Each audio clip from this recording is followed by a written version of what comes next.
तो मैं हो रही थी काम पर जाने के लिए रेडी। तो हेलो गाइस, साथ ही बाहर बहुत तेज धूप है, इसलिए पूरे फेस को पैक करके जाना पड़ता है। तो ये फेस को क्या है, कितना भी पैक कर लो आप, आईज में भी प्रॉब्लम होती है, इसलिए मैंने ऊपर से लगा लेता कैप, जो कि भाभी मेरे लिए थाईलैंड से लाई थी। तो आज मैंने सोचा आज पहन ही लेती हूँ, ट्राई ले लेती हूँ कैसा लगता है। जैसे मैं घर से बाहर निकली थी, तेज धूप, क्या धूप हो या बारिश हो, काम पे तो जाना ही पड़ता है। इसके बाद गर्मी को भी बर्दाश्त करता। तो फाइनली मैं पहुंच चुकी थी काम पर आते मैं सबसे पहले फैन ऑन किया। तो ये है मेरे बैठने का सिंहासन, जहाँ के मैं रोज बैठती हूँ। उसके बाद मैंने आती अपना तो मैं आ चुकी थी अपने असली भेस में, जो कि मेरा किडनैपर वाला, क्योंकि मैं किडनैपर लग रही थी। आते हुए रोड पे मुझे सब किडनैपर ही समझ रहे थे। इसके बाद मैंने थोड़ा सा रेस्ट करने के बाद जैसे मैं ऑफिस वाले कमरे में आई तो चारों तरफ पूरा फैला ही पड़ा था। तो मैंने सोचा समेटूंगी बाद में, जो काम मैंने एक दिन पहले करा था उसे पहले कंप्लीट कर लेते, क्योंकि ऑर्डर पहले जाना था। हैम्पर की पैकिंग एक दिन मैंने पहले ही कर ली थी। जिसके बाद मैंने आती ऑफिस का सामान निकाल के बाहर टेबल पर रख लेता। उसके बाद शीट शीट काट ली थी, तो इसे कर देते शीट शीट से रैप, उसके ऊपर से कर देती टेपिंग। तो ये फाइनल हो चुका था आगे पीछे से, जैसे ये कह रहा था वैसे ही दूसरा वाला भी करना था। उसके ऊपर से शीट शीट करके उसे टेपिंग कर दी थी। तो ये भी फाइनल हो चुका था। उसके बाद मैंने ले ली थी हॉट गन, इसे हॉट गन से कर देता आगे पीछे से दोनों तरफ से। तो ये फाइनल हो चुका। चाहे तो आप भी ऐसी पैकिंग करा सकते,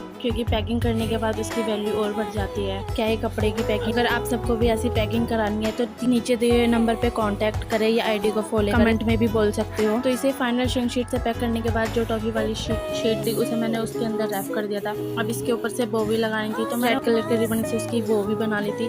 फिर ऊपर से जो फैन बनाए थे उसके ऊपर से लगाने थे, तो ग्लू गन उसके ऊपर ग्लू डालने के बाद उस फैन को भी चिपका देता। ऐसे ही दूसरी साइड भी चिपकाना था, तो उसके ऊपर से भी ग्लू डालने के बाद उसे चिपका देता। ये फाइनल होने के बाद इनके ऊपर से बो लगानी थी, जो ग्लू गन से थोड़ा उसके ऊपर हल्की सी ग्लू लगाने के बाद दोनों साइडों से चिपका दिया था।